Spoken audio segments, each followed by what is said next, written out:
I want to start out tonight by offering my condolences to all of the Miami Hurricanes fans out there who went to sleep in the third quarter when the Canes fell behind Saturday night by 25 points at Cal. And I know there's a lot of you guys, because I've spoken to you, a lot of you, and I know you couldn't believe the turn of events. What happened from that point forward was an absolutely horrible thing for everybody to miss. And Miami rallied from nowhere to catch the Bears with 26 seconds left on the clock, win 39-38, move to 6-0, and then move up to number 6 in the polls at the midway point of the season. So somebody asked in the last 24 hours or so if anything is really different than in the past many years of Miami football, when the Canes were life and death to win all of their ACC games, win some, lose some, most going deep into the fourth quarter, like these first two of this year have gone. Is this the same thing that we saw in the Al Golden and Mark Richt and Manny Diaz eras? Well, yes and no. Miami did make enough mistakes in both of those games that those teams were in it till the very end. And that happened even though the Canes have a better roster. But no, this is not the same plus same equals same era. The difference, there is hope. Hope. This Miami team that we watched pull out that miracle on Saturday night is not even close to peaking, not even close to playing at its best. There is so much upside here as this team moves forward on the season. And that gives us so much to talk about tonight as we begin this new edition of CaneSport Live. Let's start with Cam Ward. He's still fighting what has been a career-long propensity to turn over the football. That interception on Saturday night at the beginning of the third quarter, it couldn't have been worse. Couldn't have been more critical. Couldn't have been more ill-advised, throwing across his body, putting the ball up for grabs in the middle of the field. The greatest mistake a quarterback could ever make. But look at how he bounced back from that. And I mean, have we ever seen a player so capable of reversing his fortunes so quickly than we've seen from Cam Ward this season? He had just 109 passing yards in the first half on Saturday night, and Miami scored just 10 points before intermission, despite the fact that the Canes got their running game, and their running backs going in this game in the first half the way we talked all week, like they needed to. Mark Fletcher, Damian Martinez, they were running with power and authority, and but it wasn't resulting in points on the scoreboard. And I thought Mario Cristobal summed things up very perfectly regarding Cam Ward when he said that Ward is not a player that you can micromanage. If you start trying to micromanage Cam Ward, you're taking away what Cam Ward is. This is a quarterback that improvises. Miami's running an improvisational offense this season, and it's not going to be in any textbook. You're not going to see it in Football 101. Very, very few players can make enough positive plays in this type of offense to justify is a good word, what it does to your overall offensive scheme when so many of your plays are not being executed the way they're drawn up and designed in practice during the week. Has Miami gone a little bit too far in that direction with this improvisational offense? Maybe. And that's something that the coaches are going to have to navigate through here in this open week, because they are fortunate to be 6-0. They very easily could be 4-2. These last two games have been life or death. They've hung on the balance of one play here or there. And they could have gone in any direction. So the coaches are going to have to work through all that. But another poster on the message board at CaneSport.com this week said that they thought that Cam Ward was the best quarterback that has ever played at Miami. And, I just think that's a little bit of a major declaration there in the heat of the moment when you consider some of the guys who have played quarterback for the Hurricanes in the past and for more than one season. But what I would say, the same thing I've been saying all along about the receiver position, the running back position, why bother ranking it? Do we really have to rank Cam Ward against Jim Kelly, Bernie Kosar, Vinny Testaverde, even Ken Dorsey, who won a national championship? Like, do we really have to do that? I don't think we do. I think that we could just ride it. And that's what I would say everybody should do. But there is a flip side that is worthy of discussion tonight, and that's the possibility. Is it possible that for all the turnovers, to avoid hurting Miami at some point in one of these games where the miracle doesn't materialize at the end? If they keep turning the ball over the way they did the last 2 weeks, are the results still going to stay as good as they are? And there's a strong probability that they would not.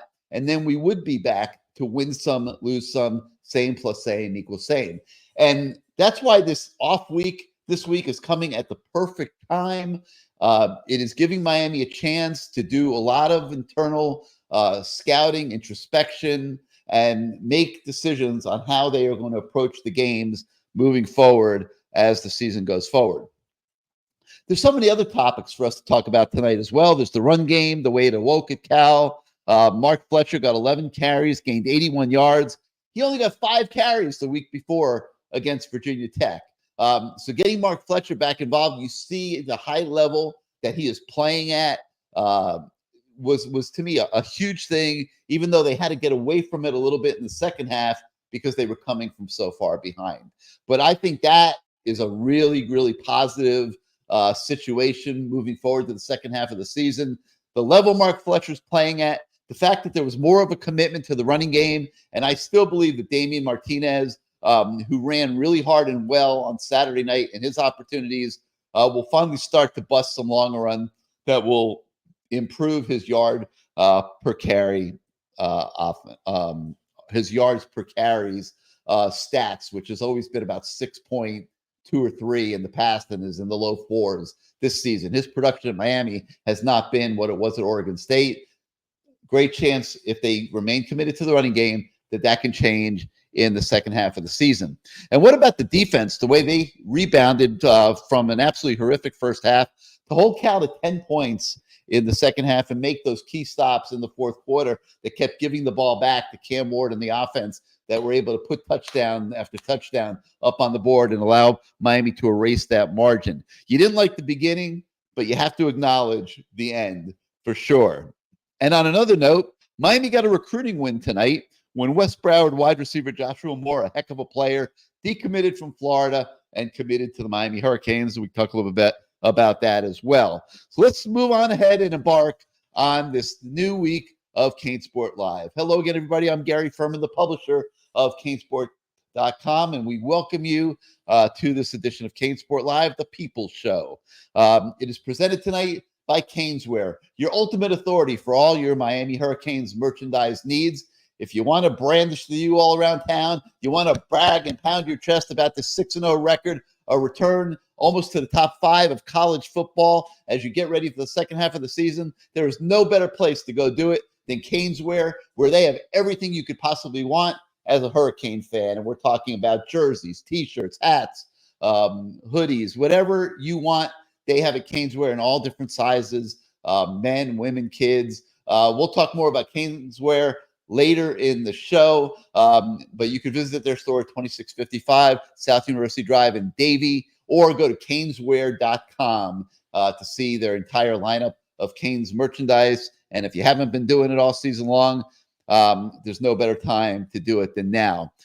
This is your show. It'll be driven by your interaction. If you're not pre-registered with us and you would like to come on the show, just shoot us an email at canesport@yahoo.com, and we will shoot you a studio link and get you on the show tonight. We'd love to hear from some new faces, as always. Matt Shodell is going to be joining me first tonight, and then later in the show, we'll be joined by the voice of the fan, Bruce Warner. So let's get this party started by bringing the man himself, Matt Shodell, onto the show. And Matt, I just set the stage for you, pretty much outlined all the great things that there are to be proud about as we go into this open week. Let's start with your general thoughts on what you saw Saturday night and your take. All right. Well, thanks for having me on. Third time caller, never before listener. I'd say just in addition to all the things you rambled on and on about, my personal thought was that Cam Ward, this is just aside from what you said, because a lot of what you said obviously seems quite factual, which is unusual for you. I don't know what happened. Maybe there's some sort of virus going around that you should probably get checked out in the hospital tomorrow. I'm gonna try to be truthful, man. I admit it. I am still jet lagged out and from that West Coast trip. It's for real, man. Well, so anyway, for you, look, you were at the game. I was actually watching this game on TV because I wanted to go crabbing, set my traps that Saturday morning. Was the first day you were allowed to do that, and then you pull them 2 weeks later, which is perfect. So anyway, from watching on TV, I wasn't able to watch Cam Ward the whole time, but unlike being in the press box where you really can't see people up close, you could sort of read some of Cam Ward's body language, and he seemed off from the start of the game. And as it sort of wound along, and he obviously knew what the strategy was, and the strategy clearly from the start was we're not relying on Cam Ward in this game because Cal has 10 interceptions. Cam tends to take chances. He's had 2 bad turnovers on the first couple of series in a couple of games, right? Already that year heading into the Cal game. So they obviously made a concerted effort that, hey, Cam, we're taking the ball out of your hands. We're going to run the ball a lot, and which they did, and they did it very successfully. But when you look at Cam's body language, normally he's so energetic and bouncing around. He was slumped, a little bit slumped with his shoulders, sort of just walking around. Like there was no energy there in the first half. And I think it goes to and Miami ran so successfully, and they had 10 points at halftime. So what does that tell you, right? They had 108 yards on 16 carries in the first half. Cam Ward barely tried to throw the ball down the field, and they had 10 points. What that should tell Miami coaches is, yeah, we can run the ball successfully against probably any defense. I think they can. They're averaging 5.6 yards per carry. Last year, they averaged 5.1. The year before that, 3.7. They're running the ball very successfully, even though it doesn't seem like they are, in part because Cam Ward is so amazing. So compared to him, they look terrible. But I think when you take the ball out of Cam Ward's hands, he's an individual. He's a person, right? He doesn't seem to enjoy that, which I get. A lot of quarterbacks are happy to hand the ball off. Like, hey, I don't have to do anything. Let them do the work, right? Cam wants to do the work. Cam wants to be the hero. I mean, he clearly says, I'm the greatest quarterback in the country. Like, that's Cam Ward. So to me, if you're a Miami coach, this needs to become, and Gary disagrees, but it needs to become a 65, 70% passing offense. That 50-50 split that Mario Cristobal wants, that Shannon Dawson has said he wants, it's just got to go out the window with this offense. Like, I'm sorry, that's my personal feeling. This is not a fact. Just watching what's happened so far this year, I think Cam Ward's more effective when they make a game plan based around Cam Ward, you're doing everything. And let's try to run the ball a little bit.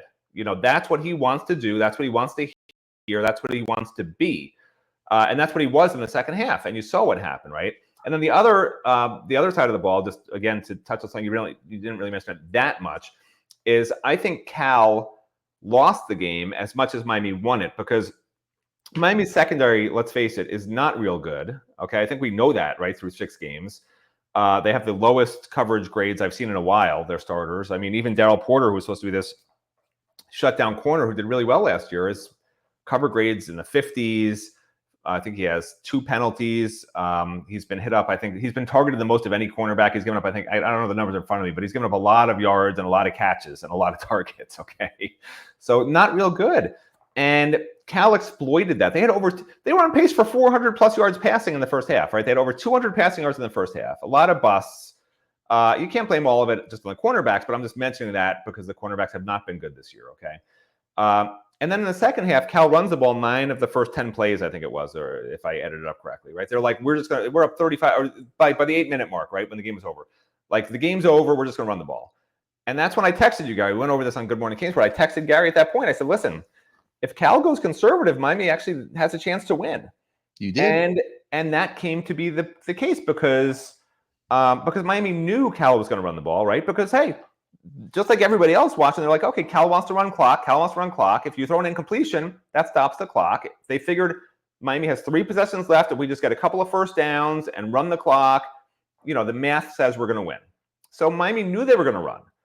Cal did run. Miami stacked the box, stopped the run, got the ball back, got the ball back, got the ball back. When you're going 4 downs with Cam Ward and you have to go on 4th down and get it, you tell me a team that's going to hold Cam Ward in this offense to 2.2 yards per carry, 2.2 yards per play over 4 plays to keep them, or whatever it would be, 2.5, I don't know, I'm not doing the math right, but whatever it would be that you have to average per play to get a first down every single time, good luck with that. Because if you have Cam Ward going all 4 downs in a desperation situation and the other team is playing a prevent pretty much, I'm pretty sure Cam's going to get a touchdown on every single one of those drives, which he did, and Miami wins the game, which is what I texted you with 8 minutes left in the third quarter. I said, if they do A, Miami will do B, and Miami will have a chance to win. So, the bigger picture now is you have 6 games left.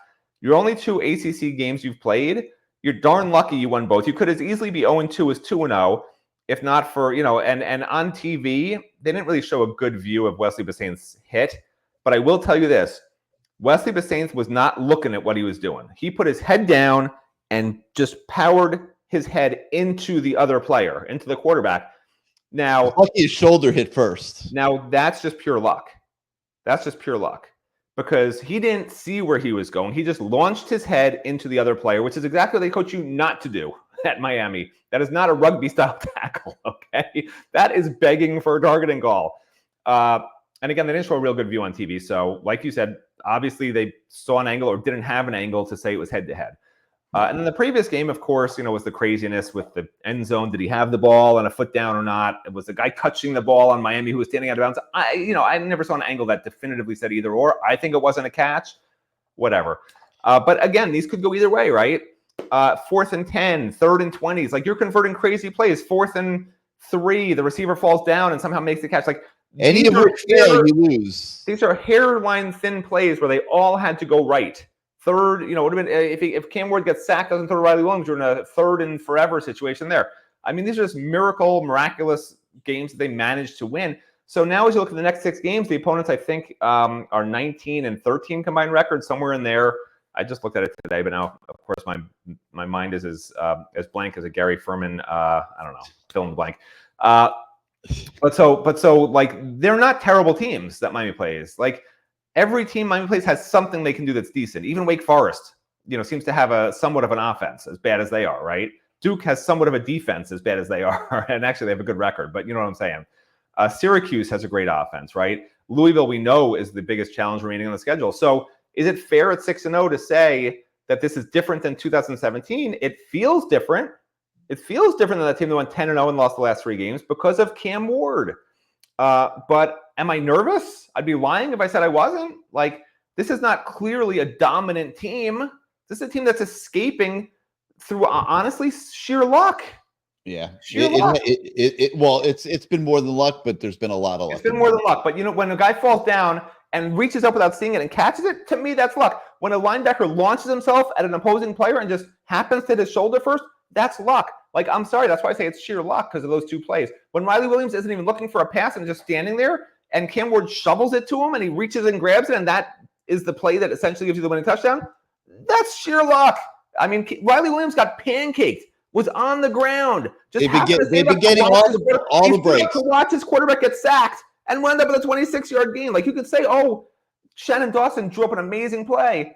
No, that's called luck. If it's not drawn up, if it's not on the blackboard, it's luck. Okay. And all those lucky pieces, which, by the way, Miami's earned its luck because we've had so much unluck. Is that a word? That we've earned this, but it's okay to call it luck. Like, it's not all skill. I'm sorry.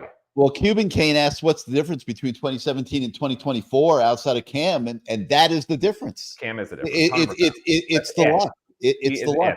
I mean, look at 2017. They were fortunate to win the Florida State and Georgia Tech games and that allowed them to get 10-0. They had the luck.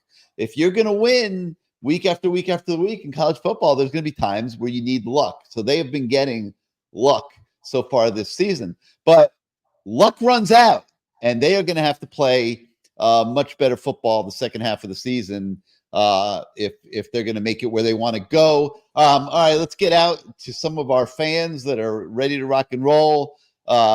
Looks like he took the night off tonight so that he could, I don't know, give us his undivided best. So let's go to Kane's Kane. Hey, man. What's happening, fellas?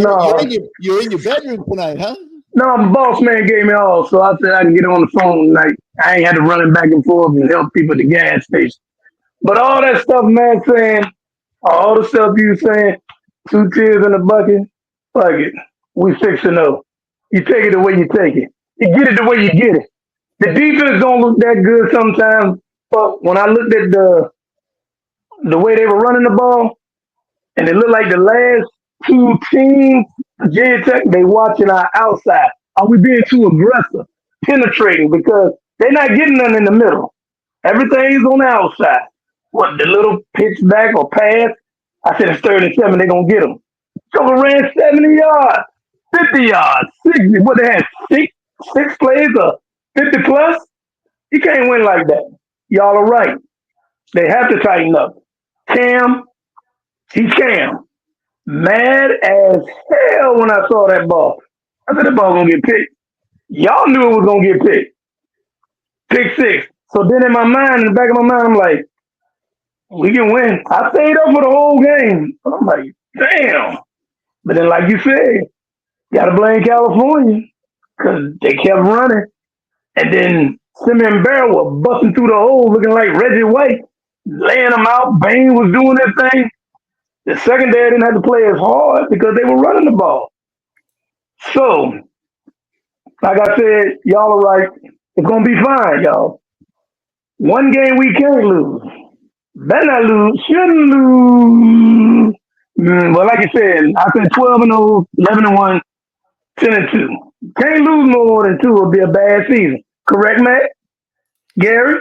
At this point, if you lose 2, it's a bad season. At this point, when you're 6. Okay, lose 2 is a bad. Okay, so yeah, Louisville game gonna be a tough one. But that FSU game, I'm there. They better stomp the dog. You know what I am. Pig. Matt looking like Matt. You think they can do it? How many games y'all think we're gonna win? Forget all that. We got 6 left. How many you got? I'm writing a column for the bye weekend where I'm predicting 11 wins in the regular season. All right, you, Gary? I'm in the same place. If they're gonna have to be a lot better next week. Okay. Well, I don't know that they're gonna beat Louisville if they play the way they played against Virginia Tech and Cal. I think Louisville is a mad football team that's very good. They're very well coached, and they've got a quarterback and an offense that can really exploit Miami's weaknesses. And this is a big week coming up at Louisville. Well, they play Virginia this week, so if they were to lose to them, oh hell, it might be a problem. It'll be 3 games. They're not losing. Yeah, I don't see that. Well, hold on. That's what people said about Vanderbilt and Bama. I know. You don't know. If you don't come to play, you might lose. That's what happened with us. Like you said, 2 lucky games. We ain't come to play our best. We damn near snuck away with 2 lucky wins. So anybody can be beat. They did come to play their best. Effort in coming to play and being ready to play and all that has not been an issue for this team at all. But 60 yards and 50 yards and 70, something ain't right. They might be coming to play, but it didn't show up on that first half with all them big plays. They got to figure that out. Are they trying to? Is it too complicated? These are kids making split-second decisions under the lights. I mean, listen, the pressure couldn't be more enormous, and they're making these snap decisions. And if they're not really on top of what they're doing, they're going to make mistakes like they made the other night. And the question I have is, maybe they need to simplify the defense. Maybe they can't run Lance Guidry's scheme the way he would normally like to run it, and because they don't have 11 guys that are operating all the time out there with full understanding of what they're supposed to be doing, and it's killing the team because they're giving up these huge chunks and allowing teams to stay in the game with them. And that's one thing that's going to have to change very, very quickly for sure. Well, I ain't gonna hold y'all. Y'all got plenty more people to talk trash besides me. I'm a realist. 305, the sun will rise in 305. And it's still rising because we just got a new commit. Let's go, baby! Peace. All right, Kane. You know, Thanks for taking us inside your bedroom, man. We appreciate that. do you remember, by the way, Gary, Love that guy. Huh? Yeah, me too. Do you remember the concern that everybody had when Lance Guidry was first hired at Miami? Do you remember the reputation he had?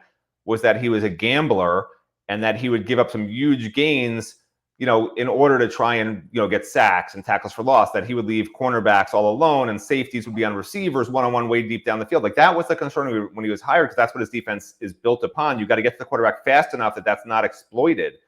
And now it's sort of looking like there's times where that scheme, it is his scheme. He's not doing anything different. Like, it's his scheme.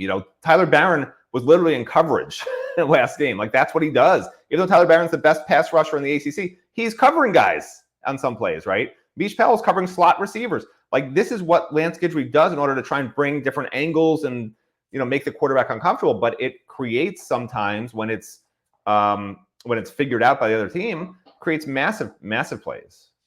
Yeah, it looked to me like he's going to have to make some adjustments, but they were much better in the second half. So maybe, that some of those adjustments were made at halftime of this game. They were not giving up the big plays in the second half that they were giving up in the first half. Let's go out to Everything 305, see what he has to say. Everything, welcome back to CaneSport Live. How you doing this week?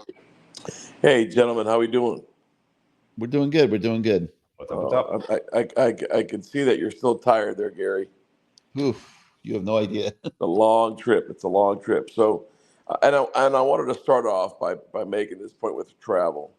That's one of the hardest trips to make and play within 48 hours of getting out there. I don't care whether you're an NFL team. I don't care whether you're an NBA team. It's very difficult. And the transition is always going to be, it's going to take you at least half the game to get your legs and get your mind right. At least they have buses taking them all over the place. I was walking up hills. It was a nightmare to get from the parking garage to the stadium. I felt like I hiked 2 miles up a mountain. Matt Shodell does that on vacation. He could have handled it. For me, like I'm in decent shape, but man, it was brutal. Well, the other thing I wanted to point out, if I'm not mistaken, Matt, I think they had more passing attempts in the second half than they did the first half. Who did? Cal, correct? Well, you have to remember, Cal didn't need to run a lot of plays in the first half, and you're considering the fact that Cal, their last 4 plays after Miami took the lead, their last 4 plays were all passes. If you take those out of the equation, they only threw like 3 passes the whole second half. We could dissect the game like that. If 4 guys are communicating correctly at the back end, we don't give up 3 big chunk plays. It wasn't necessarily guys getting beat one-on-one. There were rotations and communications, and you still have a guy playing safety that we've been able to get through 5-6 games now, but he's been exposed more and more with his lack of communication, and he takes the bait all the time. Well, the problem is we don't really know. I understand your point, and it's like, okay, maybe that's not the way it's supposed to look, but you had Mish Powell clearly trying to cover a guy one-on-one down the field who was a slot receiver, like that.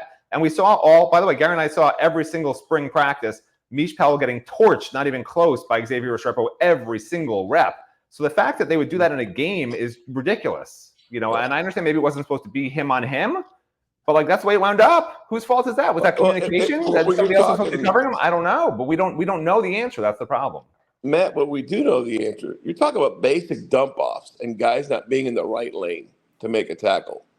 I mean, that's what I meant by them not being there with their mind, their legs, and their body in the first half. Right. Well, that's 3 of those big plays. I'm not trying to be biased here, but basic plays that went for 50, 40 yards score, that's inexcusable, no doubt about it. But when you look at it's just like being a teacher. How you guys do it midterm, and then how you guys do on the final exam. That's when you can really tell how good of a professor or teacher you have in that classroom. And look at halftime. I don't know what adjustments were made, if any, but what I do know is they were better mentally. They communicated better. There were still 2 big plays they gave up, but they were better. And that's what you're looking for. Does the system have some kinks in it based on personnel and their skill sets? No doubt about it. But those are things that if you are better mentally, you can still get through those episodes. And I think that's the big thing with Guidry. Look, I appreciate your point, but I will point this out, okay? Again, you can go through the play-by-play. I did. They did not throw the ball a lot in the second half. They were very predictable. Cal, I'm talking about. And they threw, I think there was 2 passes out of a set of 11 plays. And one of those was actually a screen to the running back that was going to hit big because Miami, like you said, was not communicating correctly. Still in the second half, was not communicating correctly. Had tons, and he dropped it. He had 50 yards to run, and he dropped the ball. So I mean, it's easy to say, look at the stats and how much better Miami was in the second half, but Miami had the ball almost the whole second half because they had drives of 8 and 12 plays and 7 plays. Cal barely had the ball, and when they had it, they were just running the ball. And I get it. It looks better, and you can argue, oh, look at the defense really stepped up, and they were dominating the line of scrimmage. But that was in part because they knew Cal was going to be running the ball, right? When you know what the opponent's going to do and they're one-dimensional, it's a lot easier to look good and look like you know what you're doing.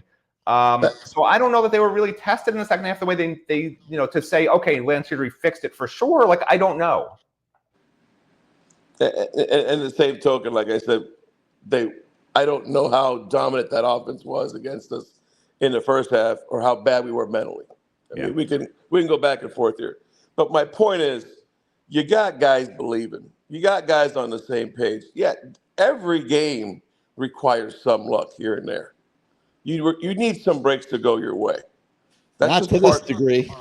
That's just part of the game. Nothing normal, everything. It's not, but you know what? They've needed so many breaks to go their way, and the fact that every one of them has is absolutely amazing. Yeah, and guess what? It'll balance out, and things won't go their way eventually, because that's just the way the game is. It rewards, and then it punishes as it needs to. I agree. It will balance out if you let these games keep coming down to what they're coming down to. There's no question about it. It always has, always will. 2017, perfect example. Got all the breaks, got to 10-0, then lost the final 3 games of the season. It's like they are going to have to get better, but I think they can. Like I said at the beginning of the show, this team is not even beginning to scratch the surface of what it can be, in my opinion. My concern right now is, what are they doing this week? What are they changing?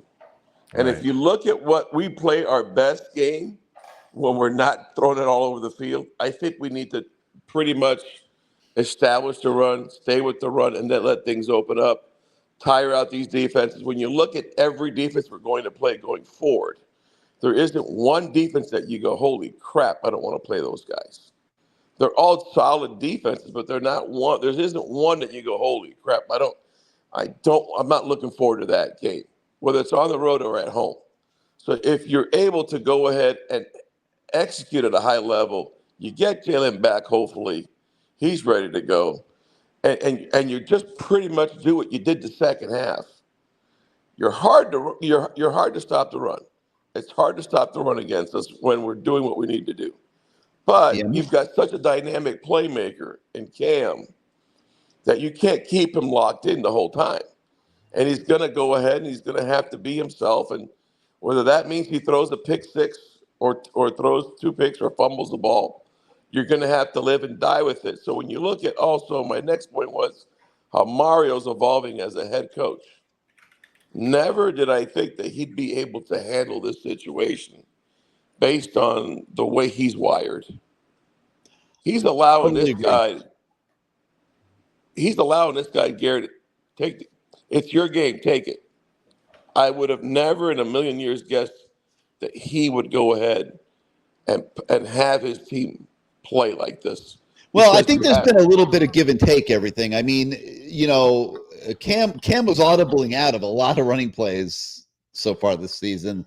And I believe, and this is just my opinion, nobody's going to ever say this, but I think they've reined that in a little bit. There was a greater commitment to the running game up at Cal, and it paid off. I mean, Mark Fletcher's playing at a very high level. He is playing too well right now to not be a factor in the games. And against Virginia Tech, he wasn't much of a factor at all. And I'm sure that was not acceptable to Mario, and that's his job as the head coach. And I still think Damian Martinez has a lot to give here. I mean, the first half of the season has not gone his way, but he made a big play in the passing game. I mean, he's making plays. It's just not coming the traditional way. But I think he's got a lot to offer the second half of the season as well. And but I understand what Matt was saying, that right now Cam Ward is here for a reason, and the biggest reason is he's putting Cam Ward on the NFL map, and winning is important to him too.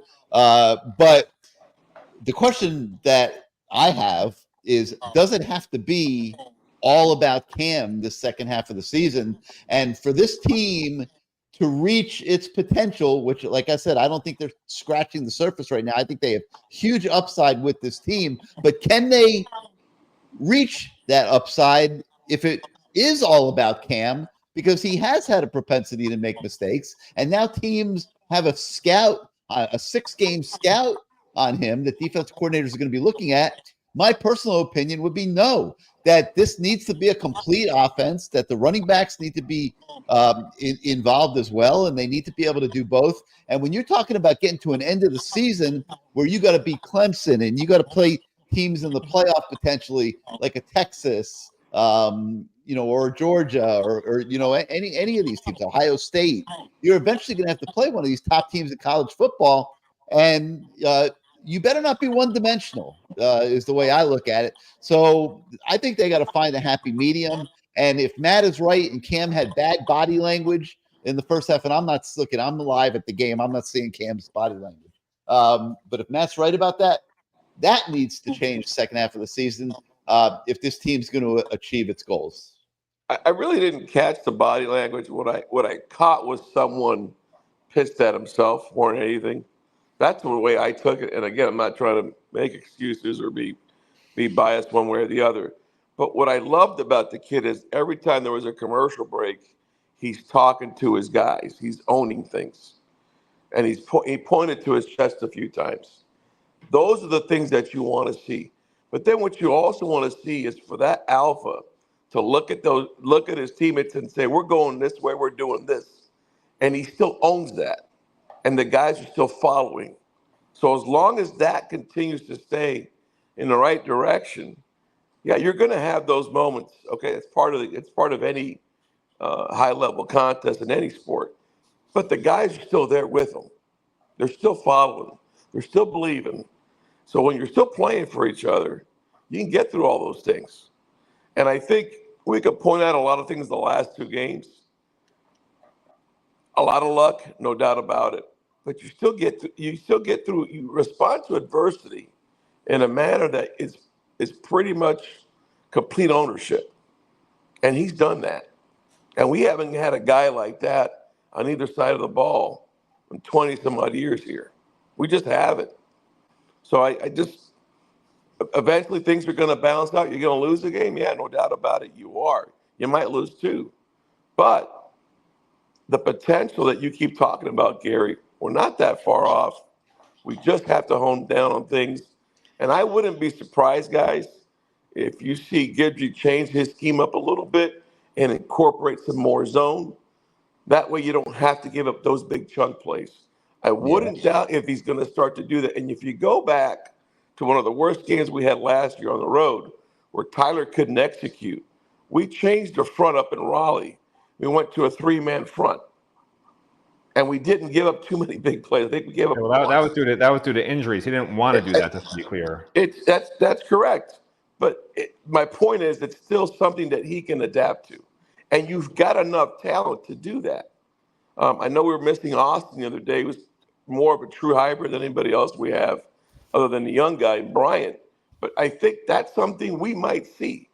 As a coordinator, you have to come up with your best plan going forward that's going to limit the big plays. Because you already know on the offensive side, you're going to have to control the clock as much, time of possession as much as we did last time, because that's going to make sure that you're positioned to win the game. All right? Even barring turnovers, you're still going to be in that position. So I think you might see a little bit of a change. I would hope you would see that. I'm not saying it is going to happen, but there are going to be some basic adjustments made hopefully that are being implemented this week and then brought in together with the game plan for Louisville. But Yeah, going forward, I'm curious. I was just going to say I agree with most of what you're saying. The place I do disagree is that they're not far off. I think they are far off. I think they're real far off from maximizing what they can be with this team and what their capabilities are. I think they have a lot of adjustments to make here during this open week, and that they're going to need to come out at Louisville and be at a much higher level to survive that road trip. I don't know what you keep saying they're barely scratching the surface. I don't even know what that means. It's just a soundbite. Because I think let me talk for a minute. Well, I'm going to answer your question. Okay, go ahead. You want to know what I mean? I'm going to tell you what I mean, Yeah, and then go ahead. then you can rip it apart. Sure. I mean, Jalen Rivers hasn't played, so the running game is certainly not maxed out by any stretch of the imagination. Then the quality of the offensive line isn't maxed out. So you think Miami can average more than the 48 points a game they're averaging if Jalen Rivers comes back? I think that it's not going to be that would be barely scratching the surface. So what's the surface? I don't think they're going to be able to average 48 points. Out of your damn mind. When they play better competition. The offense is playing at the highest level we've seen in Miami in 25 years, and you're saying it's barely scratching the surface? Competition they've played. You are building towards playing better teams down the road, Matt. The teams I mentioned are all better. Had a top 20 defense. We just put 39 points on them. Listen, 29 in the second half. I think they're going to need to be a lot better. Here's what I'm trying to say. This is why I don't want you to interrupt me, because I was trying to make a point. Well, you didn't even let me finish.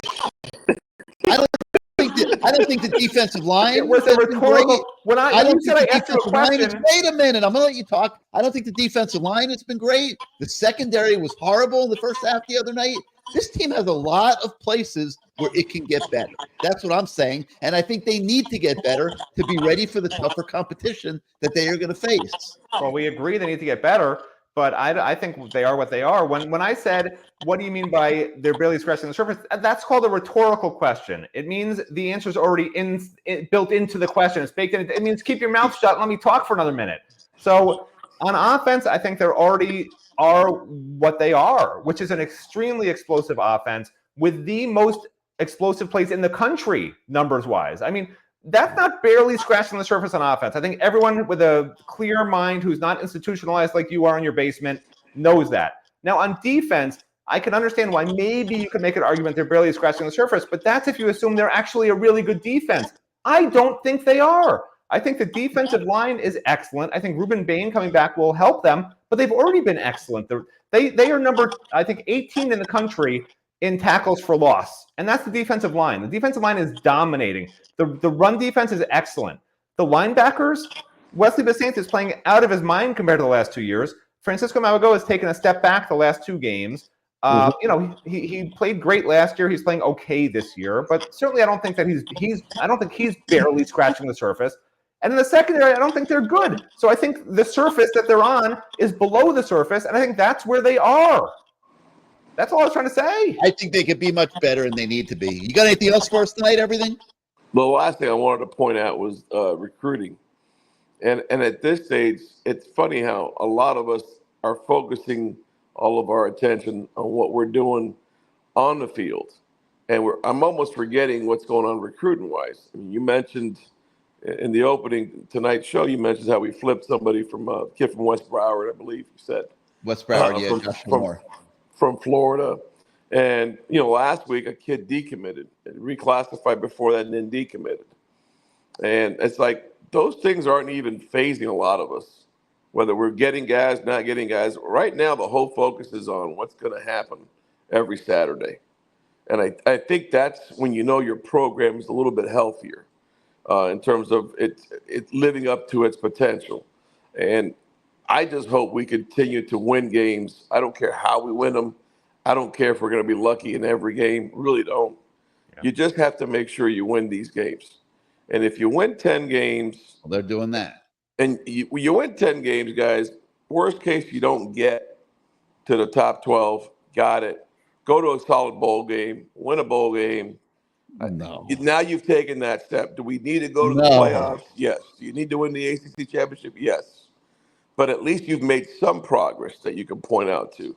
I don't want to put us in the same boat as Ryan Day up in Columbus saying if he doesn't make it to the national championship game, he's a complete failure. With this team, anything short of Charlotte and getting in that top 12 at the end of the year is a failure. You're 6-0. The table's set for you. You've gotten your breaks. Now it's up to you to get better as a football team and not have it come down to breaks at the end of the game. All right, everything. Thank you so much, man, for being part of the show. We'll talk to you. Have a good one. Yep. Thanks for calling in.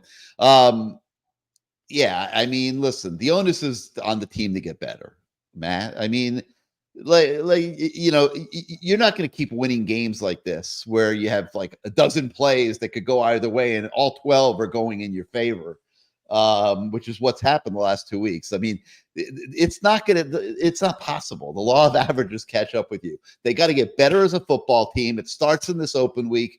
They have to go to Louisville and be their best. And now I'm going to go to Greg because I need somebody to put Matt Shodell in his place. And nobody did it better than Greg. Not Greg! Not Greg, no! Nobody does it better than Greg. I can't wait. He's all yours, Greg. Go at him, man. I'm going after both of you. Thank you. Thank you. Number one, not just me, is our offensive coordinator. I think he's the leading candidate for the Broyles Award this year if the season ended today. We're number one in scoring, number one or two in offense. How can you? We're averaging 583 yards a game. Yeah, Ferman. Take that, Ferman. Okay.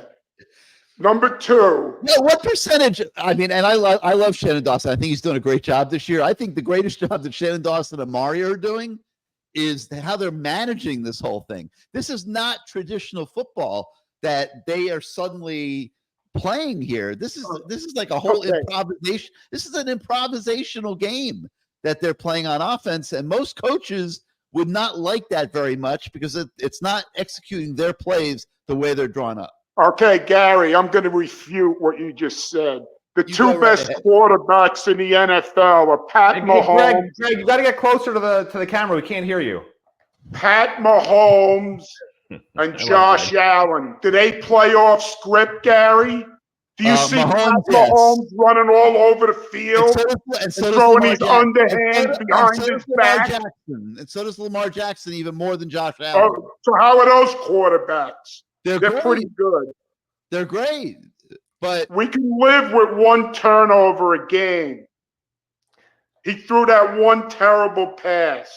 How was 277 yards of offense in the fourth that's quarter? why I just said, Greg, that the best thing that Shannon Dawson and Mario Cristobal have done is adjust to Cam Ward and the way he plays football. Hey, Gary, listen, here's what Greg's trying to tell you.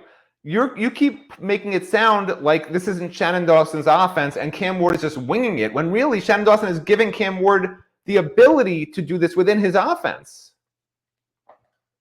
Right? Because other coaches will say to Cam Ward, other coaches would try to rein in Cam Ward. Offense run like this. We never have it in Miami for sure. I mean, it's so very. You would rather run up the middle 3 times. No, it's like working, Mario Greg. wants. It's working, Greg. My concern is that when the competition gets better, that it won't work. That's my concern. Okay, Gary, who did Louisville lose to last week? SMU, Miami Light, didn't they? They gave up 34 points to SMU. Okay? You're telling me SMU has the talent of Miami? Is it even close? Damn good. How many guys on SMU could start for Miami right now? By the way, let me tell you, Greg, I think Rhett Lashley deserves a lot of credit. The personnel at SMU is not anywhere near where it should be to beat top teams. I think Rhett Lashley is a great coach. That's just my personal feeling. And look at what he did with Tyler Van Dyke, for example, that nobody else could do. He made Tyler Van Dyke look like a first-round NFL draft pick, for real. Without a doubt. And Tyler Van Dyke has not been the same, obviously, since Rhett Lashley left him. Rhett Lashley is going to be on a high trajectory. He's going to get a better job than SMU. Yeah. He's a great coach. Yeah, because that talent at SMU is nothing special. We know that. It is Miami Light. You're not wrong. Okay, I got it. Matt, now I want to ask you about these guys we got from the portal. I believe the only 4 guys that are living up to their billing are Ward, Simeon Barrow, Tyler Barron, and Martinez, because he blocks great he's a great pass blocker, and he makes some plays for us. I think he'll get better. It's funny you say that because Martinez, as a pass blocker, grades out the worst of all the running backs, according to Pro Football Focus. We see it. If you look at a TV clip, it looks like Martinez is blowing guys up, but apparently there are times we're not noticing it, that he's just not. But whatever, I don't disagree. He has a reputation as a good pass blocker. But in terms of the portal guys, I said before the season, I said Tyler Barron, free agent. Jalen Alderman, I would have taken a pass on. Simeon Barrow, I said was a borderline free agent. He's been a wonderful surprise. He's been fantastic. Sam Brown, I said I wouldn't have taken. He's still I still think Isaiah Horton should play more than he does. Damian Martinez was a definite free agent to me, but he's underperformed. De'Ani Hill, I said I didn't think he was a free agent. They've needed him, though, because Jadaeus Richard has been so bad. And no, Hill hasn't been anything special, but he's been okay. At least he eats up some reps. Cam Ward, we knew was a free agent. Mish Powell, I thought was a free agent. He was a free agent for 4 games, and now he is not a free agent anymore. Those last 2 games, he's been awful. Reese Poffenbarger, we already know, is probably a waste. Elijah Alston, I didn't think was a free agent. He's been okay. Savion Riley already left. CJ Clark, I don't know. CJ Clark was a borderline free agent. He's obviously a backup now. Zach Carpenter, I thought was okay, but not as good as Matt Lee. He's been okay. Marley Cook, I said, was not worth taking. He hasn't done anything. So, I mean, that's the entire list. I don't know why you want me to go through it, but that's the whole list. I mean, they needed a lot of those free agents for sure, or this team's not where it is. You couldn't just have taken Cam Ward and not 4 or 5 of these other guys and had the same team. You needed Tyler Barron. You needed Simeon Barrow, right? You still need De'Ani Hill, even though he's not doing much production-wise, because you've got nobody else there, right? Because Jadaeus Richard's getting lit up. So in some sense, they really did it. And I said it before this year. I didn't, and you know this, Greg, I didn't like the transfer portal takes the first 2 years Mario was here. I said he finally got it right this year, and I still think that's the case, notwithstanding a few guys that I wouldn't have wasted the money on, but it's not the end of the world, But for the most part, great job in the portal this year. There's no doubt about it, and I've been saying it the whole time. All right. Since January, I've been saying it. Is it wrong of me to say that O.J. Frederick might be our best DB right now? He is our best cornerback. I don't see him getting burnt.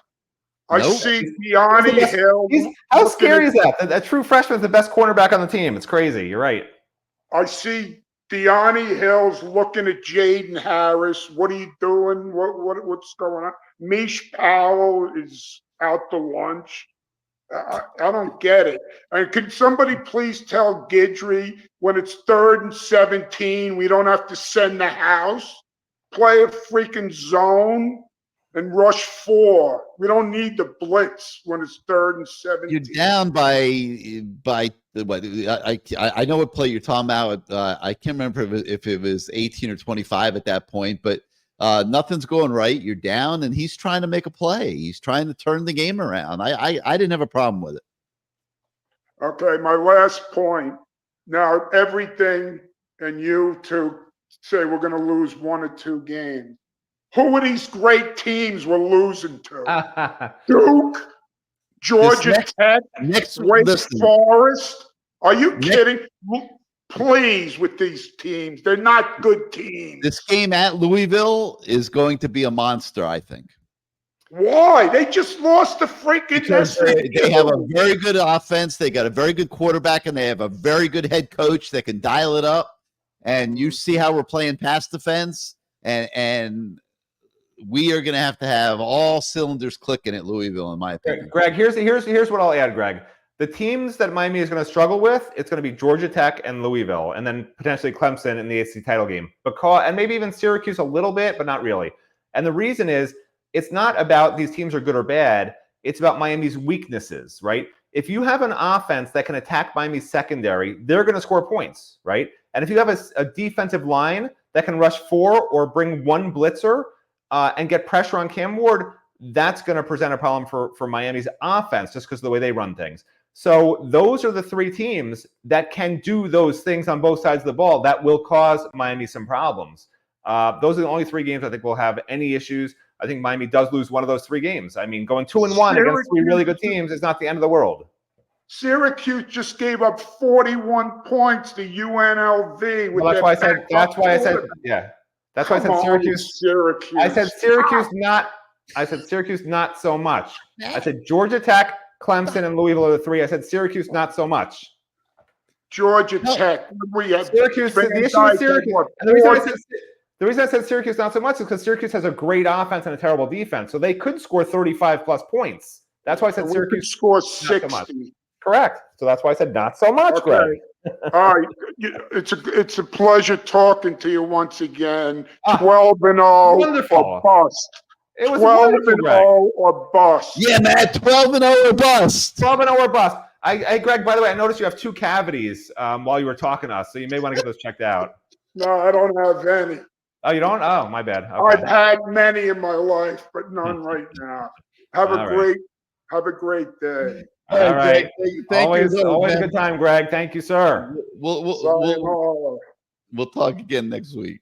Oh, that's awesome. He is the GOAT. There's no doubt. He is absolutely the GOAT. All right, so there's another guy that's been doing his pre-show prep. I've been watching. For some reason, going inside, outside. You know, I'm not going to comment beyond that. But we better get him on the show quickly, because I'm sure he's packing his glass of wine as well. And that's our man Jake. Jake, turn your microphone. You got to turn your microphone on so we can hear you. You're muted. There we are. Yep. There you go. Yep. Back from wow, Napa. look at that. Oh, there you go. And what did you have going on outside? I smoke cigarettes. So okay, cigarettes. All right. What's up, Jake? What you got for us, man? Oh man, well, yeah, I just got back from the journey, getting back from the stadium. My God, that what a trek that was up there. Like 10-mile hike. I'm gonna bring a Sherpa if we ever go back there. you were a Cal. You went to Cal, huh? Yeah, we did a little trip out to Napa. Oh, yeah. The game, it was fantastic. And getting to that stadium was crazy. I agree. I mean, I was like, what the hell is this? I mean, you're literally hiking up a freaking mountain that's like steep as hell. We didn't get, and then after the game, we had to walk like 2 miles to get a Uber out of there. It was ridiculous. Like, we didn't get home till 1:30 or so. Crazy, but what a end, what a finish. And that was just can't say we're not getting our entertainment these games. Wow. Two fantastic finishes. But so a couple of things I was thinking this week. The first half of the game, Matt said that Cam looked flat. I don't know that I saw that he was looking flat, but it just seemed like he was trying to make a Heisman play. He wasn't taking anything that was given to him. He wanted to put that highlight reel on tape, and he almost took 4 or 5 sacks because he's just looking for that big downhill hit. And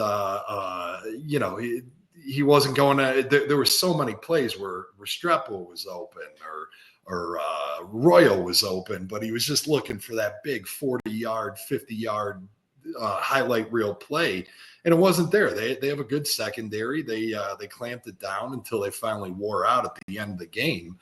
But to me, it just looked like he was doing too much. Then, I mean, the thing I said, I hate Cam Ward because, oh my God, we wanted to leave at the end of that game, and then it was just like we can't because he's crazy after that pass to start the second half. I mean, that's the worst pass I have ever seen somebody throw in my entire life.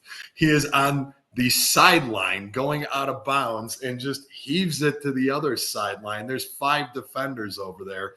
And then he scores. By the way, not to interrupt, but the best part is after the game, he said, I've made that pass before. I've made that throw before. They say, sure, that's idea. Like it was a great idea. Even after he did that, he's like, it was still a good idea. Sorry, I think in his mind, he thinks he can make that thing. Exactly. But that's dumb. But then he could score 28 unanswered and just, dominate the last 20 minutes of the game. So, It's so you much know, fun like you said, watching you them got play. to take the good with the bad. To me, this team is the opposite of the 2017 team. In 2017, you had the defense just dominating. They had like 4-5 sacks a game, turnovers left and right. The offense did just enough to get the win.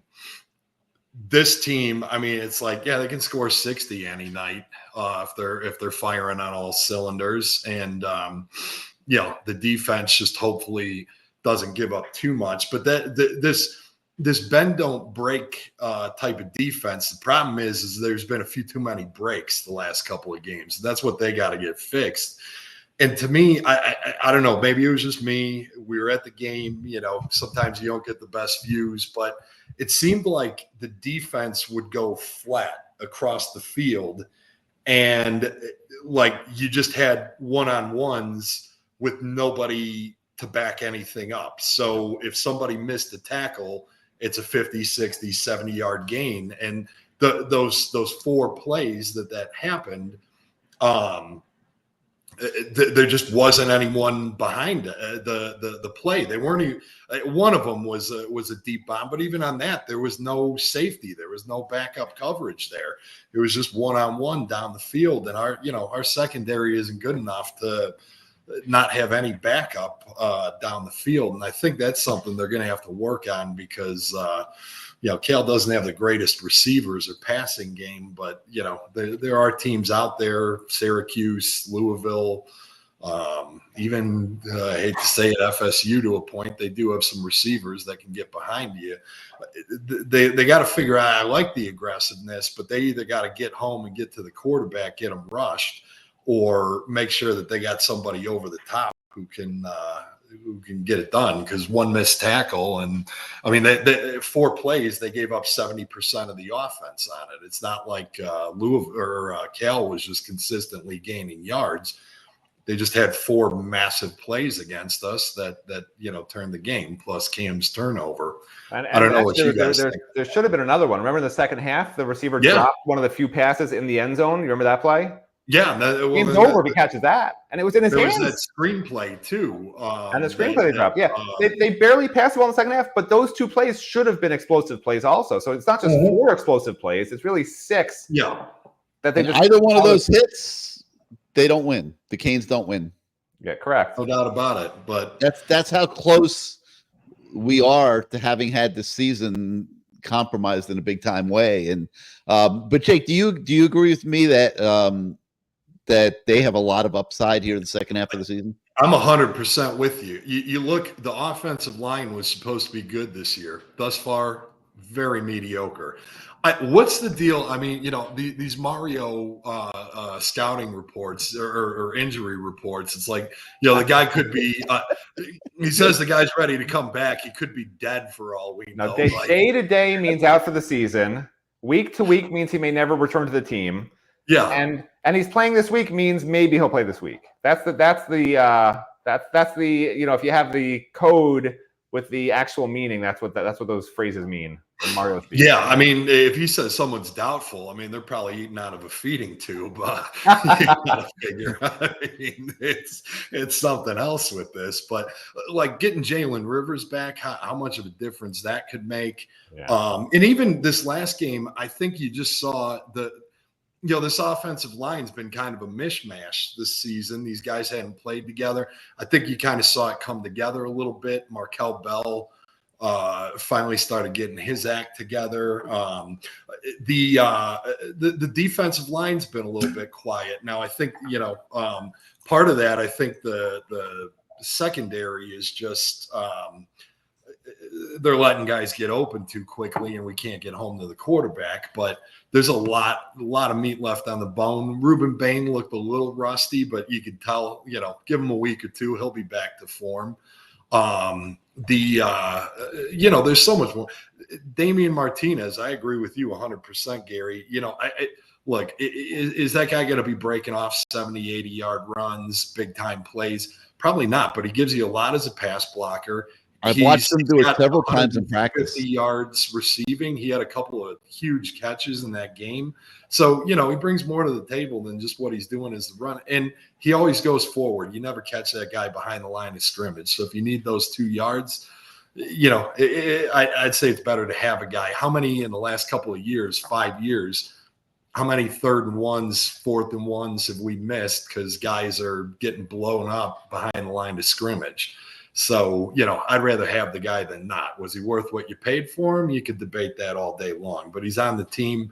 I'd rather have him than not have him. Maybe Fletcher. Let me ask you, why do you think the offensive line is underperforming when they're averaging 5.6 yards per carry, right? Half a yard better than last year. They're averaging the same amount of sacks basically as last year given up. Cam Ward's got all kinds of time to throw. Like, I don't understand why there's this perception the offensive line is so bad. These last 2 games, Cam's been under some pressure. I'd also say if you take out Famu and Ball State, that 5.6 per carry is probably going to come down. They averaged that. They averaged over that against Cal. They averaged over 5.6 yards a carry, right? I don't think they had a particularly great run defense, if I'm not mistaken. But no, I'm not disagreeing with you, but I'm saying, like, it's not like Cal and, you know, it's not like Cal shut him down. Look, the offensive line, are they horrible? Absolutely not. Are they what we expected them to be? Cam's been under a lot more pressure than, like, Van Dyke had lots of time. Emory Williams last year. The pass blocking's been solid this year. It hasn't been outstanding like it was last year.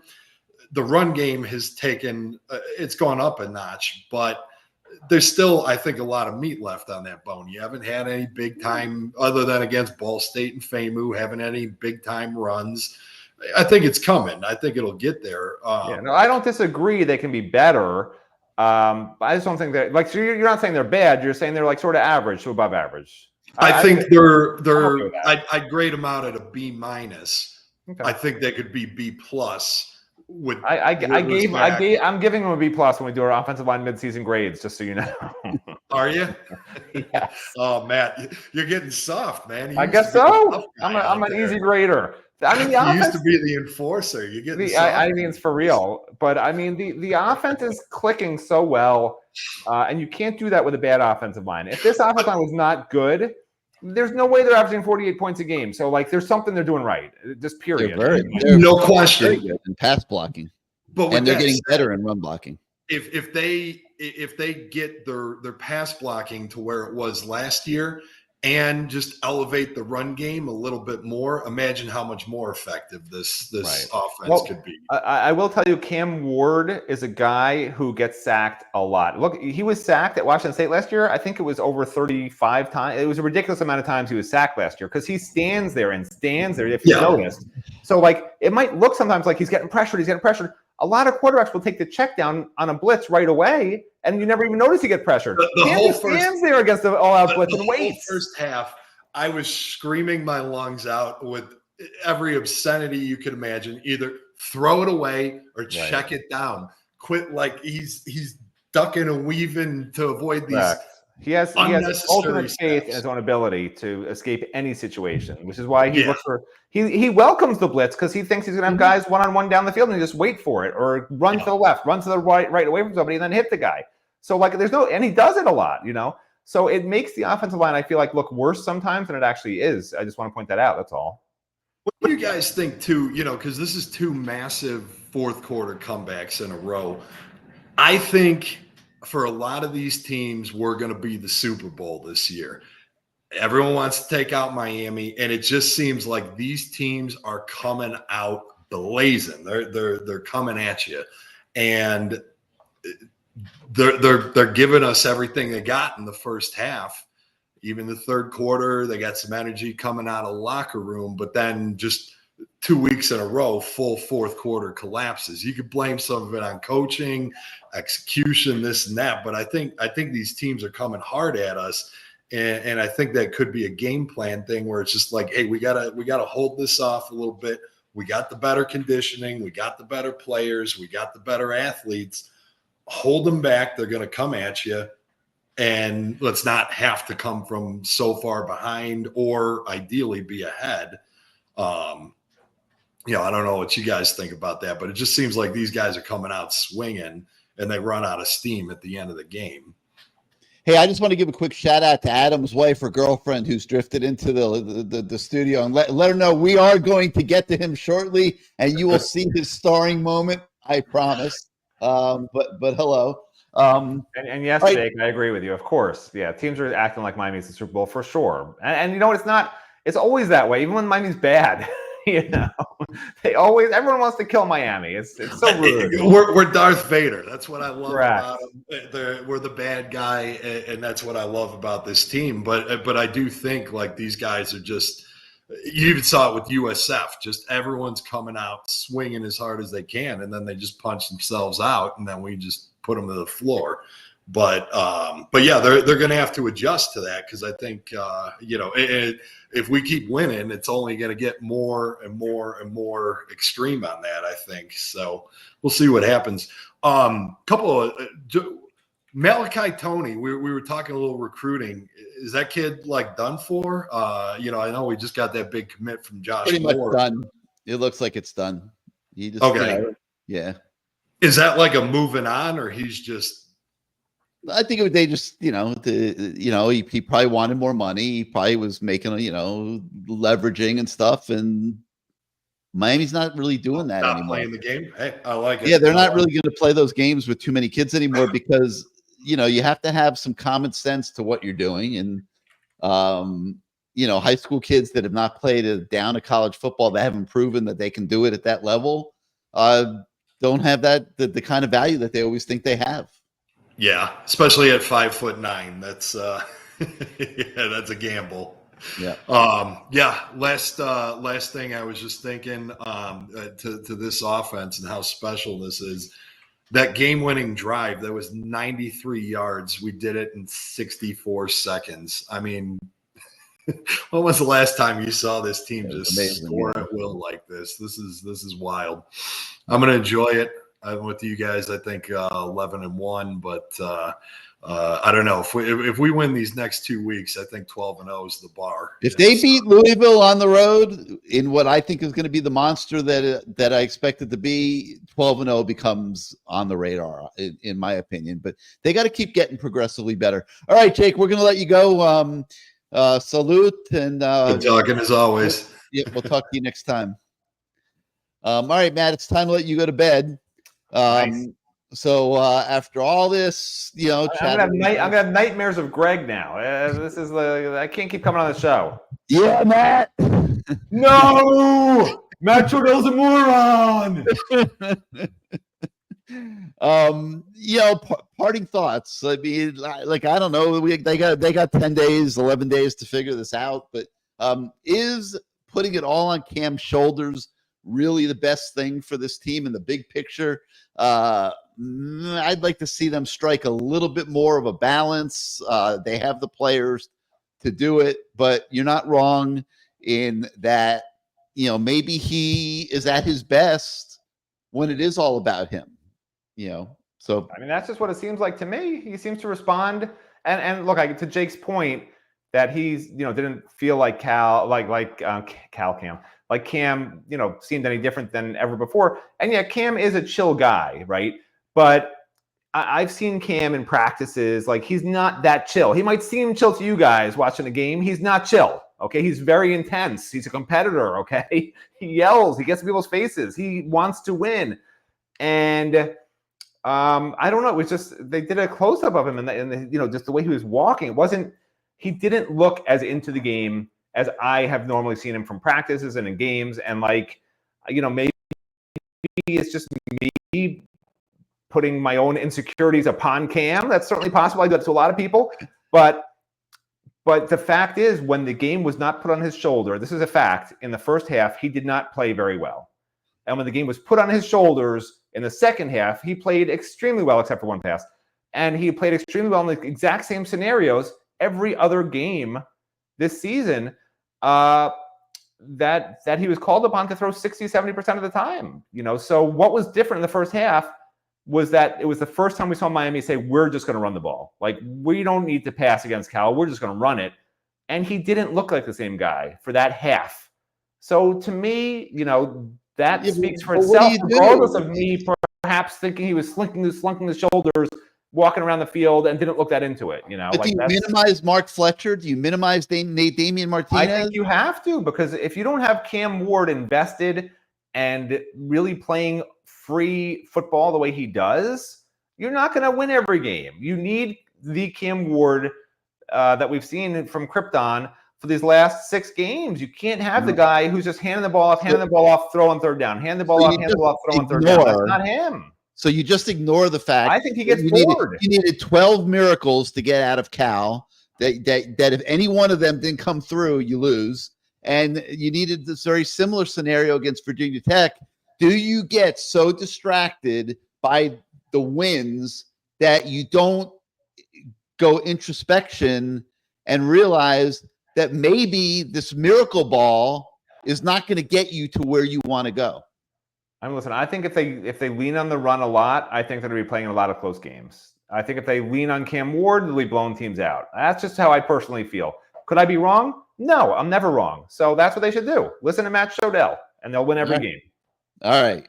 We will, for now, until you're wrong. And then we're going to let you have it. All right, Matt. Good job. We'll thanks for being part of the show, and we'll see you next time. Bye, Greg. All right. Now it's time to bring in the voice of the fan. Yep. Bruce Warner. Red color. To the stage. And, Bruce, my man Adam, he's clearly being summoned to do the dishes or something. So we got to go. We got to do this quick so I can get to him. But, Okay. Your opening thoughts, just in general on your impressions from the win at Cal. Scary. But listen, we won the game. I understand all that. I agree with you. There's room for improvement, especially on the defensive side of the ball. As I texted you before, I was talking to Tremaine Mack this morning. He was talking about the DBs, and he was saying things like they were checking things, looking at things that wasn't there. They took a complete advantage of our over pursuit or over aggressiveness. They took bad angles. The offensive coordinator for Cal did a great job in the first half. They had a lot of guys wide open too, not just us, but they did. And that's a problem. Now, do they go to a zone and just rely on the 4-man pass rush? They could. They don't have a lockdown corner. We all know that.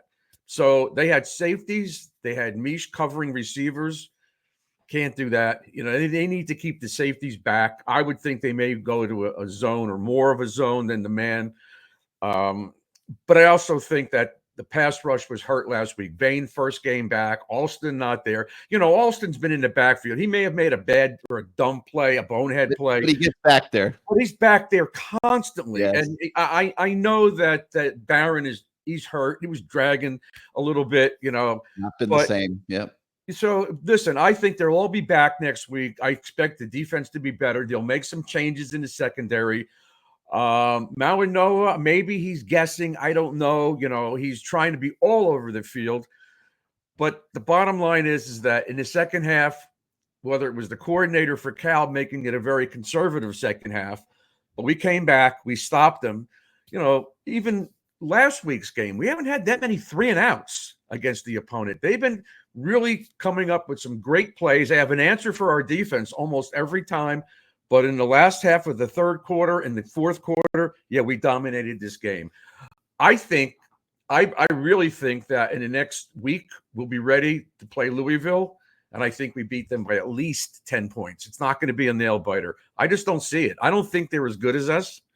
Our offense is pretty much unstoppable. Now, here's what I would add to the offense, Gary. To me, Fletcher's better than Martinez. It doesn't matter what anybody says. That's my opinion.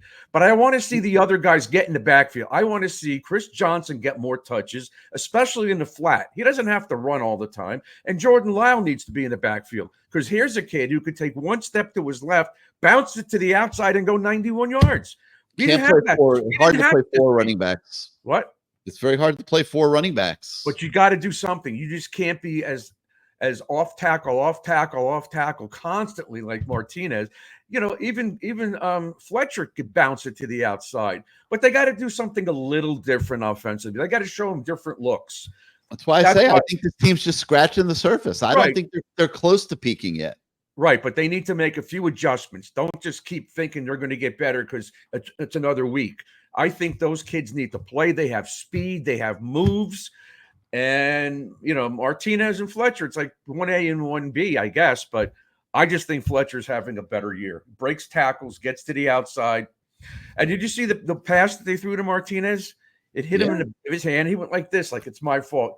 He didn't even move for the ball. But he had another huge play. I mean, he's been doing big plays, right? Yeah, I know. He's been doing all right. He's just not getting the opportunities that he's gotten in the past, so his numbers are down. Well, he's not carrying it 25 times. But when you're out there, you better make something happen. But I like Lyle and I like Chris Johnson. I think they need to be in the game more because their speed out of the backfield is a total mismatch for linebackers, where the other two guys, it's not a total mismatch. All right, I got to go to Adam here. He's been waiting so patiently. Thanks, Gary. Wait, I got to do something here because we got to get your significant other there in the shot. There she is. Wife or girlfriend? I don't want to be presumptuous. She's my wife. Oh, okay. Thank you for loaning him to us on Tuesday nights. We appreciate it. His input, and she loans me out on Saturdays to watch Canes games, so I'm fortunate for that. Very important, and his contributions to the show are irreplaceable. So we do appreciate your contribution to the equation here. And so, Adam, what you got for us this week? A couple things. One, what has Mario said just about the really dumb unsportsmanlike, like the Horton unsportsmanlike on the last drive, Jacoby George a number of times this year? What has he said about that? I mean, I get some are just he hates it. He hates it. He can't stand it. But I will tell you this: those guys are benefiting from the lack of depth we have at receiver. Because the normal Mario would be jerking those guys out of the game. So, I mean, think about this. Forget about all the Jacoby George nonsense that's been going on for multiple seasons now that they spend the whole offseason talking about to him and working with him and making him understand how much he hurts the team every time he gets a penalty. And then he comes out this year and his antics are, again, an issue, okay? I mean, the normal Mario would be jerking that guy out of the game so fast. He needs Jacoby George. If you're going to play the way they're playing with Cam Ward freelancing it every play and doing the things they're doing, you need Jacoby George out there. They don't have a guy to replace him. The Horton play the other night, they're going and trying to win the game. I think he kicked somebody from the other team. I mean, are you kidding me? Like that. Well, he was trying to get him off, so he kicked his leg up. He was laying on him. He wanted him off. You can't do that. You can't kick, and you got your season on the line, in that situation. And the normal Mario would be yanking those guys out of the game so fast, but he doesn't have the depth right now to be the normal Mario. And this is a potentially special team that they're trying to win with, and so he's having to Mario isn't going soft, we're not definitely not going soft, but he can't probably be the disciplinarian that he would like to be.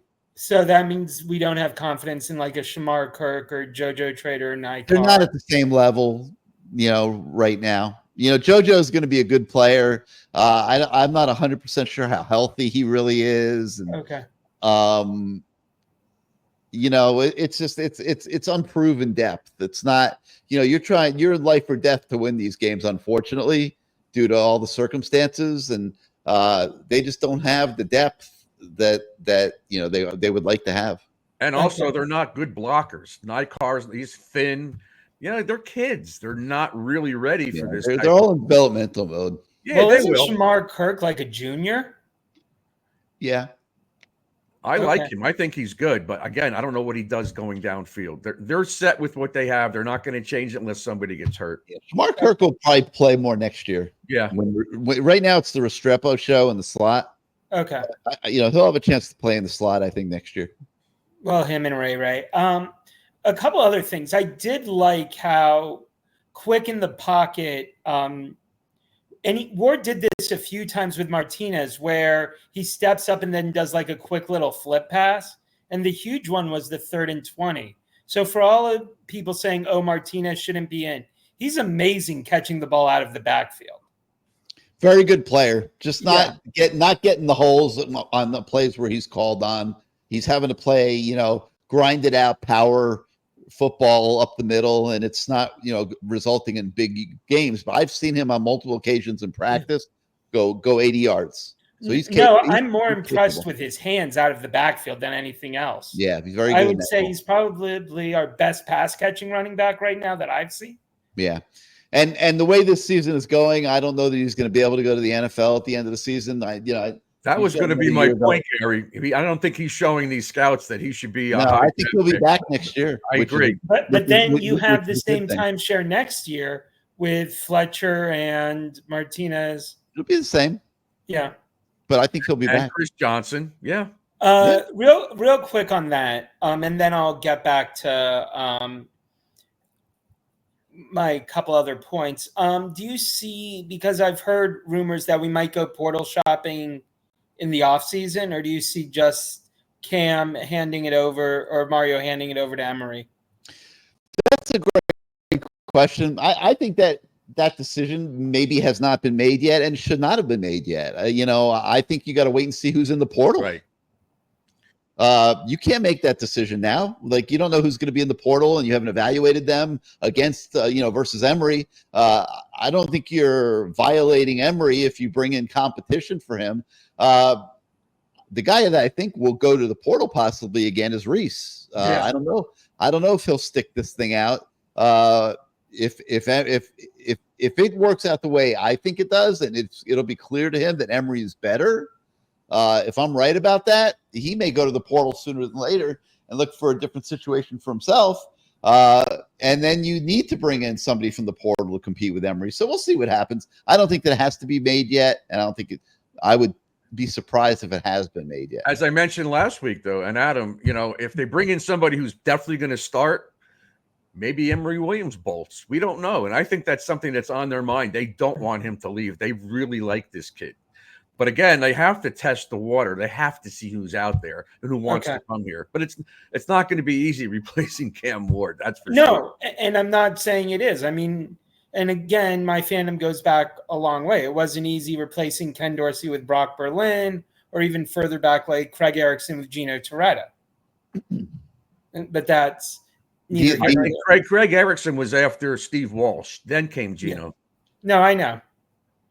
But the other thing you have to think about, Adam, is with the success that Cam Ward is having this year, this figures to be a very, very desirable destination for any free agent, as Matt Shodell likes to say. That's going to be that would be in the portal. So I don't think you just flat out say, "Oh, we love Emery Williams," which they do. And just say, "Oh man, like we're not going to bring in somebody to compete with him if we see somebody great out there," because I don't think you can run an organization like that. Right, that would be foolish. And I'm a huge Emery fan. I think he's a great kid, and I think he's a great quarterback, and he's going to have 3 years of eligibility left after this season. And I hope he doesn't get impatient and leave, and maybe he will be the quarterback next year. But I don't think you close your eyes to the rest of the world. Look at what Cam Ward has meant to the program this year. True. And lastly, do you see any DBs getting burned like a Ryan Mack, or any of the DBs who we haven't heard of yet getting some run as the season progresses? That's a tough question. Like a Ryan Mack maybe could, eventually, or a Dylan Day. What's his name? Dylan Day is another one that's impressed me on special teams. But he's a special teamer, yeah. But I can't predict. What about Stafford? What happened to Robert Stafford? Yeah, what happened to Stafford? He's like clearly they don't believe. Yeah, they clearly don't believe he's ready, or they would have played him a lot more, already. Yeah. Or that walk-on from Chicago who got the pick in South Florida, who everybody was. Oh, Moo Young? But I mean, you're not going to bench one of your other guys. The biggest thing that can happen in defensive backfield is Damari Brown making it back. Okay. I don't know what the timeline might be on that. If there is one. Well, thanks for. We want to hear from your wife. Doesn't she have a question? Do you have any questions? Oh, the screen got much better looking now. Thank Oh my you. goodness, you're being kind. I just woke up and putting our little baby on the sleep. Do you have any Right. questions, or you You got got any Oh my questions? goodness. Are you a Canes fan? Ay, and a Panthers and a Dolphins. She's a South Florida sports fan. I've Okay. converted her. All right. All right, Adam. Well, thank you for being part of the show. Thank you to your wife for letting you be part of the show, and we'll talk to you next Have time. a good night. All right, Hi, Adam. you guys. Wow. Wow. All right, Bruce, we got a ton of stuff that we'll cover on the questions and stuff. But first, I want to go to my man, Sebastian. He's been waiting forever there for his moment. So let's wait a minute. What do you got there? What do you got there? Man, I got some pasta, man. I was about to sacrifice dinner. I was just like, I mean, it's between. What's that, garlic bread? Garlic toast? Yeah, garlic toast. Yeah. Oh, wow. What's that on top? What are you glazing it with there? I got some pasta. My wife made Yeah, some. oh, that's pasta on top of the garlic toast. Oh, all right. What's going on, man? What do you think? What do you got for us? Yeah, nothing much, man. I mean, we were cardiac kids last week, having to stay up till 2 a.m. Did you make But it? it was- Did you I stay didn't. up for the whole game? I didn't make it to California, but I mean, I watched the game. No, but did you stay up for the whole game? Oh yeah, I stayed up for A the lot whole of people didn't. Yeah. A lot of fans did not. They turned it off. Mine from she spent the week in Oakland, her job center out there, and it's crazy because she said there was a lot of Canes fans like on the flight, coming from Atlanta, going all the way to California, and then there was a lot of Canes fan that was in her hotel while she was out there. So she really had a good time, and it looks like a lot of fans did as well. Mm-hmm. It feels good when you go that far and come back with a W, than if you go that far and come back with an L. So that's what I want to talk about tonight. Whether we're down 25 points in the second half and we end up winning by 1 point, this is college football, and there's a lot of parity that's out there. I mean, you look through this weekend of all the teams that lost. You got Alabama losing in Nashville to Vanderbilt. You got Tennessee losing at Arkansas. You got Missouri, top 10 team, gets schwacked by Texas A&M. So it just kind of puts in perspective how you feel about your team. I mean, trust me, I'd love for us to be blowing everybody out 40-10 every single week. But this transfer portal in this day and age, it's hard. It's hard to be where you're at. And so at the midway point of the season, we could be doing one or two things. We could be celebrating being halfway through the season at 6-0.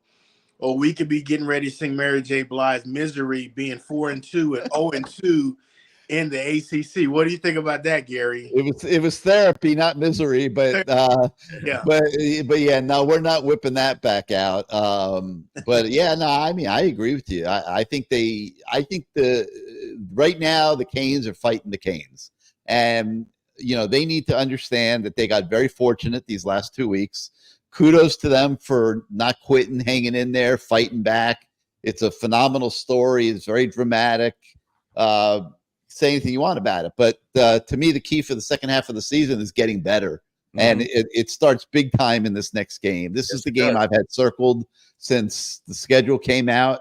I have enormous respect for Coach Brahm and his ability to dial up offense. And I think the Miami defense has shown weakness where their strength is. And this is going to be a big challenge, I think. Could be wrong. I don't know that their defense is great, but their offense is certainly very, very good. They got a good, big offensive line. They can run the football. They got good wideouts on the edge. Yeah. The quarterback's in his 7th year. Yeah. A guy that Mario recruited at Oregon, by the way. Do we need to have this 2-week break? I think the answer is yes. They needed this break. People were screaming, we don't need to buy. Yeah, we need to buy. They need to buy to clear their heads, get their heads on straight, and make the second part of the season look like the Gator game. Go out there and just kick people's rear ends all over the field. Yeah.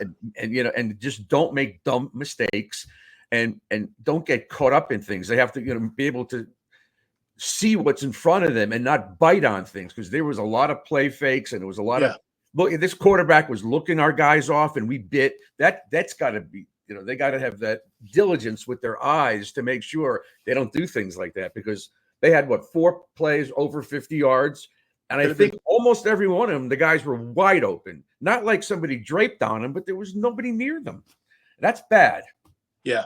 Kind of reminds me of the Middle Tennessee State game. Remember, Gary, we did the post-game show. There was like 6 bombs in that game. Yeah. No adjustments. I'll tell you something else I saw as well. I'm really happy that we're going to get a chance to play Louisville, and they don't have a bye. They don't have 2 weeks to prepare for us. Right. And we have 2 weeks to prepare for them. There's 2 things I'm looking for in the second half of the season. 1, can we get better? And number 2, can we stay healthy? I just don't think we have enough depth at certain key spots that if injuries starts to take effect, that can kind of torpedo our season or circumvent the potential of what we have in a great season. The other thing that I think works in our favor is we've been getting good tight end play this year. Mm-hmm. And I think that's going to help the defense when they go up against Louisville, because if you remember that game last year, those tight ends ate our lunch, and it looks like our defense just didn't know how to cover those guys. So yeah, I'm hoping. Also, Brom, he's an expert at misdirection. That's what they did against us with the Cal team. A lot of misdirection, taking advantage of over pursuit and being overly aggressive. And we got caught with our pants down multiple times. Yeah, but I also thought Lance Gidry. I thought the offensive coordinator got the best of Lance Gidry last week. I'll give you an example. When they try to do what's called the quarterback sneak or whatever, and they call the timeout, trying to run it up the middle, and to just leave that running back against Tyler Barron, that he broke away for that 66-yard touchdown. I'm like, come on now. I mean, sacrifice the first down, but don't sacrifice the touchdown, And so I thought Lance Gidry kind of got outcoached.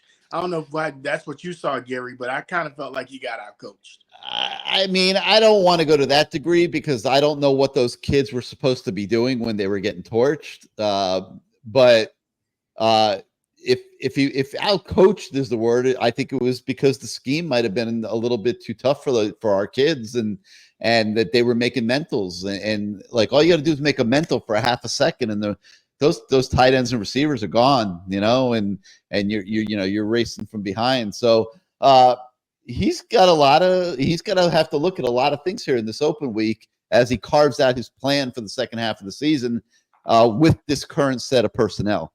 Yeah. I can't think of our safety's name, the one that came over from Washington. Mish Powell. Do you think he's wearing down? He's all over the field. I don't know if that's where he's supposed to be, but he had a bad week. I mean, he had a bad week. Yeah, I can't imagine wearing down is the reason, but he was having a rough time out there. Yeah, doesn't seem to have a lot of speed, necessarily. But I mean, I don't want to diminish him because he played so well in some of the games earlier in the year. Oh no! I mean, he's balled out. The first 4 games, but the last 2 games, I just kind of felt like has not been as effective. I don't know who backs him up. Whereas sometimes you just need like a blow. Like I think sometimes Kiko Magoa needs a blow every now and then before he gets out. I mean, you're chasing quarterbacks, chasing running backs. You're gonna get tired. In the kind of moving forward. So how excited are you guys about this commit that we got for Joshua Moore? I've been kind of tracking that. I'm really happy to see him on board. I would love to get Dallas Wilson, and I think we'll be set at the wide receiver spot. But how excited are you with me? I'm very excited, Sebastian. Yeah. Listen, I was not that disappointed that Malachi Tony left. I think we have enough slot guys to choke a horse, but another big receiver in the mold of Isaiah Horton to me is very important. And so I like this. I would like to get Dallas Wilson. That would be nice too. I heard he's wearing Miami gear, whatever, but that doesn't mean much. But that would be nice to get another one of those receivers and still wind up with Solomon Thomas from Florida State for the offensive line. I don't know who else. I don't know what's going to happen with. I'd like to get Wiley, and I'd like to get. Yeah, well, I think Wiley's probably going to be here. I'd like to get Dallas Wilson. Those are probably the 2 big ones that I'd like to see kind of come into the fold. And if we get all those players that we got committed, I'll be somewhat satisfied. Before you guys, I don't think we're out of the woods yet for Pickett either. I still think we're in it. I hope so. I hope so. I think they'll get Pickett. That's my opinion. I think so too. See. Gary, you got to talk to me about this. This is something I've been seeing and it's beginning to bubble up, and that's Jacoby George. You know, he seems like his head was on straight at the beginning of the year, but as I've been watching the games, these last probably 4 games, it's like he starts off. Maybe that's what he needs to get himself going, but he's like jawing at the defensive backs. And they're drawing at him. They're getting to him. They're the thing. getting in his head, and he's retaliating like a dummy. Cal clearly was out to bait him and anybody else they could the other day. Good point, though, Sebastian. But he's falling for the Cal bait. was doing that to all of our players, but this is a guy. I think he's a junior or a senior. I mean, he's that. I mean, he's been in the program for a long time. He's a starter. He's a leader. And He's a hothead.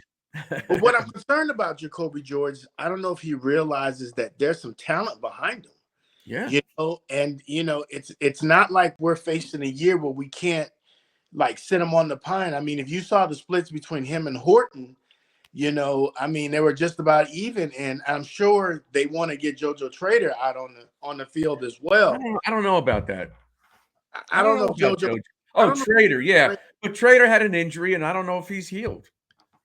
I mean, he played, I think, one play the other night. Yeah. One play. In an emergency. Yeah. Yeah. But how concerned are you guys with Jacoby George? Because I mean, this concerned. Like these things are going to cost them a game soon. Like the Horton thing the other night. Like I said, that was a disaster. Like you're trying to win the game and he's kicking his feet. Like you can't do these things. Got to be more disciplined. They've gotten away with everything here the first half of the season. I'm not sure that they will continue to have every break go their way like this. They got to be more solid. I think this is what the bye week can really rein in. I mean, if Mara is able to sit his team down and say, look, for the first half of the season, this is where we wanted to be. But if we want to be at the promised land on the second half of the season, these are the little things that we got to clean up. Because if you don't, you see the difference between winning or losing is so minute. It's a player here, there. It's whether or not you can keep your composure. Is whether or not, you know, you play like a professional and not play like a hothead. Because, you know, if we're 10-2 or 11-1 and we're in the playoffs, I think we've had a successful season because you give yourself a chance and anything can happen when you go from there. So as long as you're in Charlotte and obviously the playoff, then it's a successful season. Right. Anything less than that would be a disappointment considering the level of the team and you know where they are here at the midway point. Aside from Louisville, are you guys concerned about any other game on our schedule? I think several of them are going to be able to give them games. You know, Georgia Tech on the road will, you know, Syracuse on the road, you know, those two for starters. Florida State's been terrible. I mean, but they do have enough talent to rise up and play a good game. They will be motivated for Miami. We'll see what happens. They beat Cal. Yes, they did. You got to respect that. And Duke just lost the other day, but you know it's Manny Diaz. I don't think they're going to beat us. But we're not sleepwalking. Not sleepwalking against Duke. I think Duke is going to be a very competitive game. Yeah.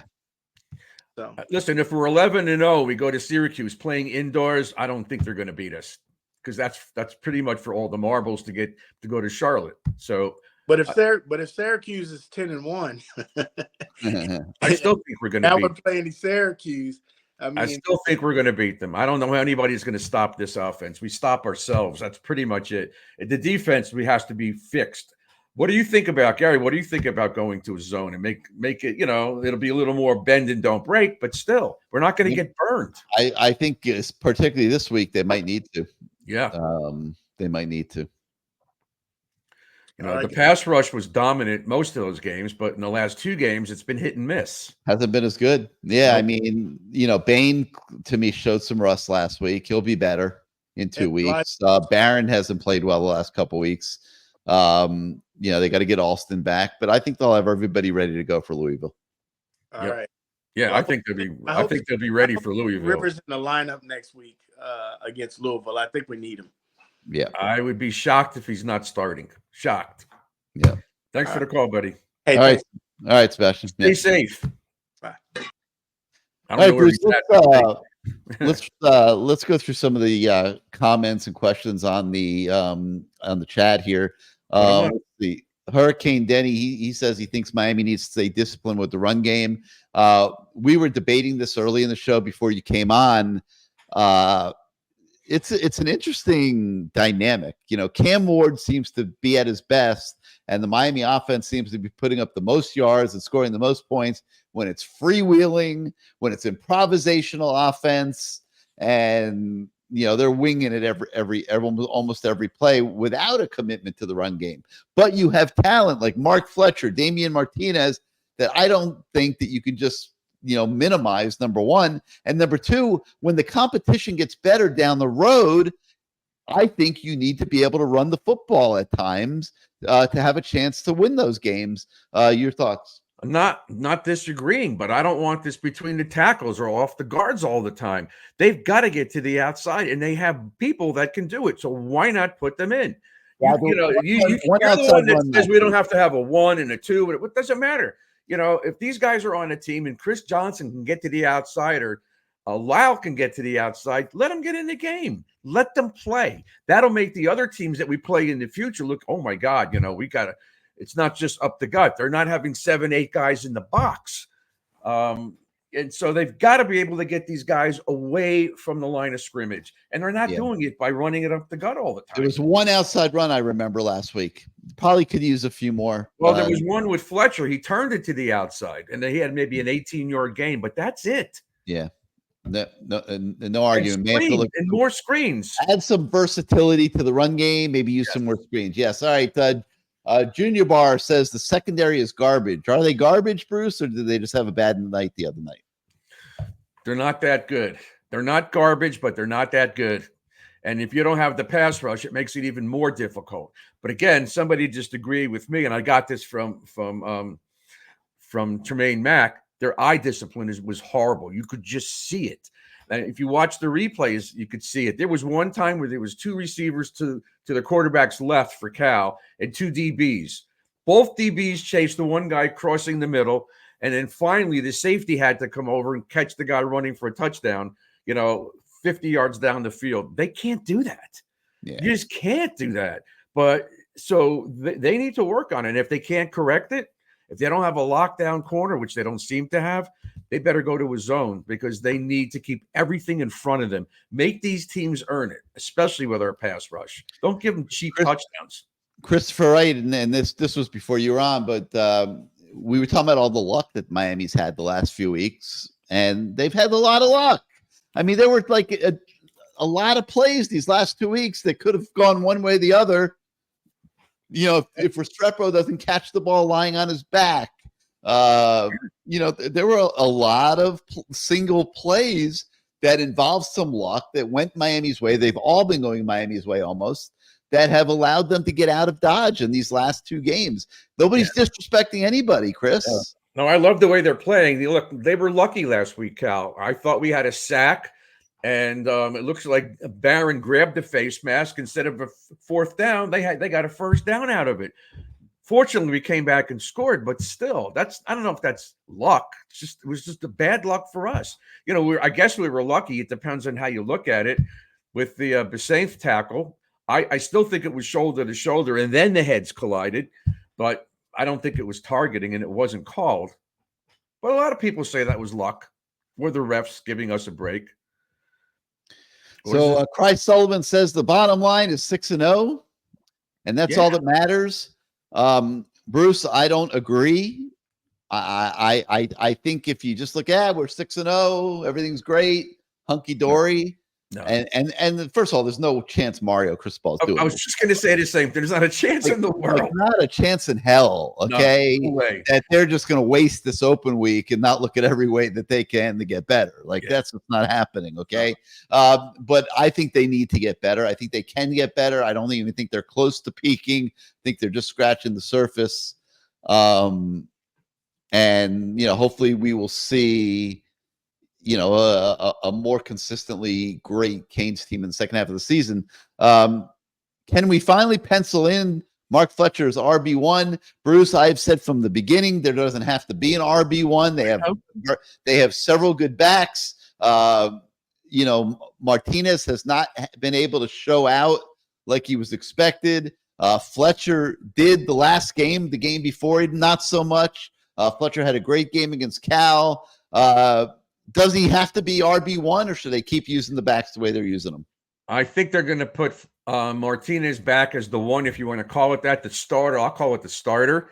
After that, it's anybody's guess, but I'm not going to change my opinion. They need to put Johnson in there, and they need to get Jordan Lyle in the game. They need speed from the running back position, or put one of those two guys in the backfield with Fletcher or Martinez. Let them figure that out, because that's what I think they need to do. They need to be a little more diversified on offense.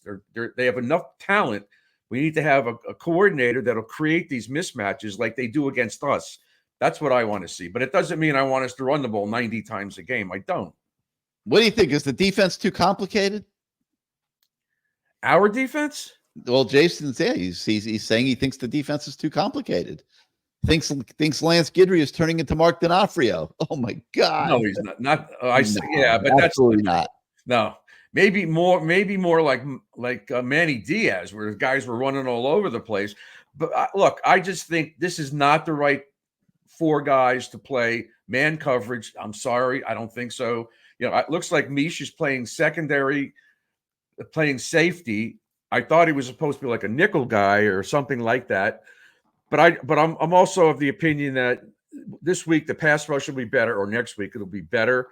And I think they're going to play a little more zone. They're going to mix it up. And then so this way they're not being so predictable with who's covering who. That's what I think. Defense is playing too much hero ball. Well, I don't know about that. There are guys freelancing, though. There are guys freelancing. Stupid penalties. If the discipline doesn't get better, mainly Jacoby George and Isaiah Horton, if their discipline doesn't get better, I mean, teams obviously are seeing it on film. Cal was making an obvious concerted attempt to bait Miami into penalties in that game.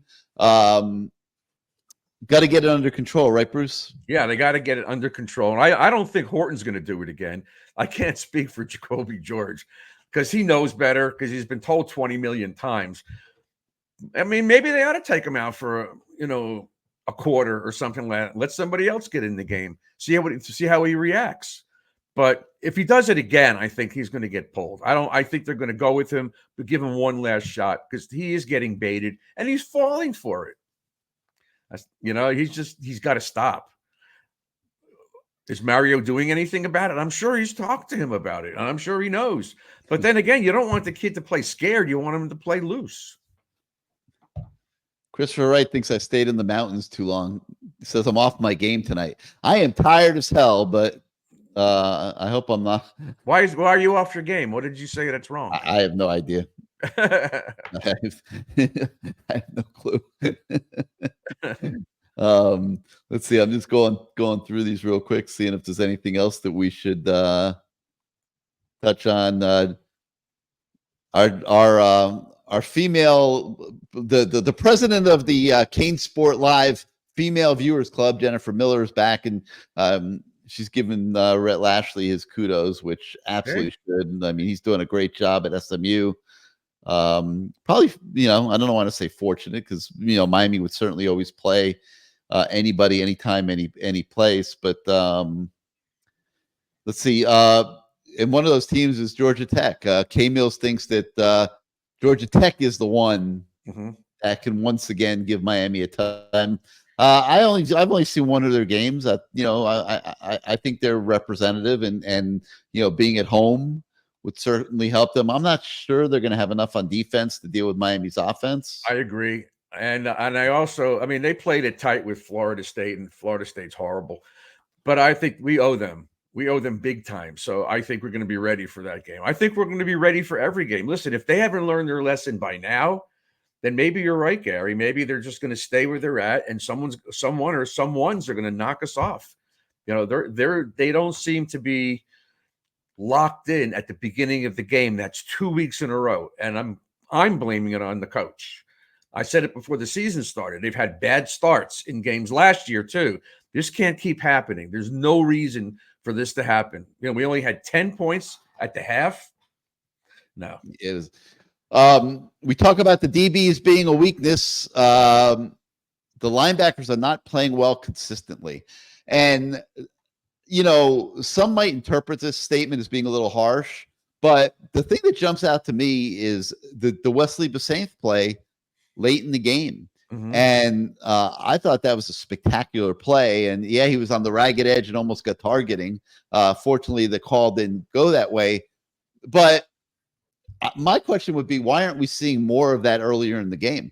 Why is that play a one-off? And I do think the linebackers can play better, Bruce. Kiko hasn't been as effective as he usually is the last couple of weeks. Seems a little bit off. I would agree that the linebackers are an area that can be better.